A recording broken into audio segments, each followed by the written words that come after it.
কংগ্ৰেছৰ সভাপতি হিচাপে তেখেতে এই ৰাজীৱ ভৱনৰ এক প্ৰদেশ কংগ্ৰেছৰ কাৰ্যালয়ত যোৱা বিধানসভা নিৰ্বাচনৰ পিছত আজিৰ তাৰিখত যি মূল প্ৰশ্ন এলায়েন্স, এই এলায়েন্সৰ প্ৰসংগত সেই সময়তো এটা গুৰুত্বপূৰ্ণ চৰ্চা আছিল যে কংগ্ৰেছ UDFৰ মাজত এলায়েন্স থাকিব নে নাথাকে।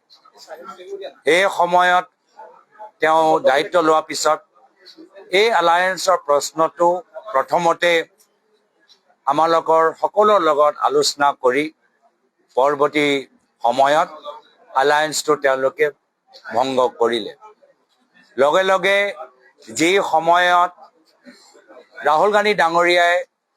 কন্যাকুমাৰীৰ পৰা কাশ্মীৰলৈকে ভাৰত জোড়ো যাত্ৰা আৰম্ভ কৰিছিল, সেই সময়ত অসম প্ৰদেশ কংগ্ৰেছক এটা নিৰ্দেশ দিয়া গ'ল যে অসম এটা ৰাজ্য হওক য'ত তেওঁলোকে অকলে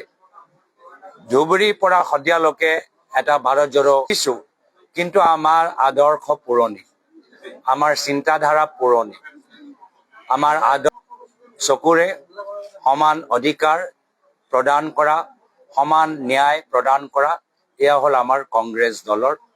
আদৰ্শ। আৰু সেই পুৰণি আদৰ্শ, মহাত্মা গান্ধীৰ আদৰ্শ, পণ্ডিত নেহৰুৰ আদৰ্শ, চৰ্দাৰ পেটেলৰ আদৰ্শ, বাবা চাহেব আম্বেদকাৰৰ আদৰ্শলৈ, লগতে আমাৰ অসমৰ ভিতৰত আমাৰ প্ৰয়াত গোপীনাথ বৰদলৈৰ আদৰ্শ, প্ৰয়াত শৰৎ সিংহৰ আদৰ্শ, প্ৰয়াত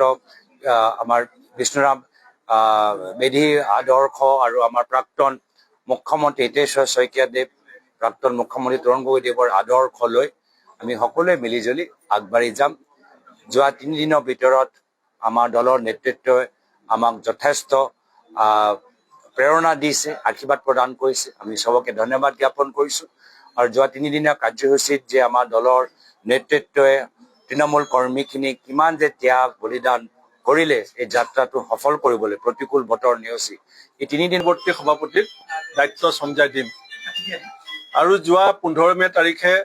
মোক দিল্লীত মাতি নি কেন্দ্ৰীয় নেতৃত্বই মোৰ ভাতৃ, আমাৰ অসমৰ পৰা 3বাৰকৈ একেৰাহে সাংসদ হিচাপে নিৰ্বাচিত হোৱা আৰু সংসদৰ মজিয়াত আমাৰ গোটেই উত্তৰ পূৰ্বাঞ্চলৰ এক শক্তিশালী কণ্ঠ হিচাপে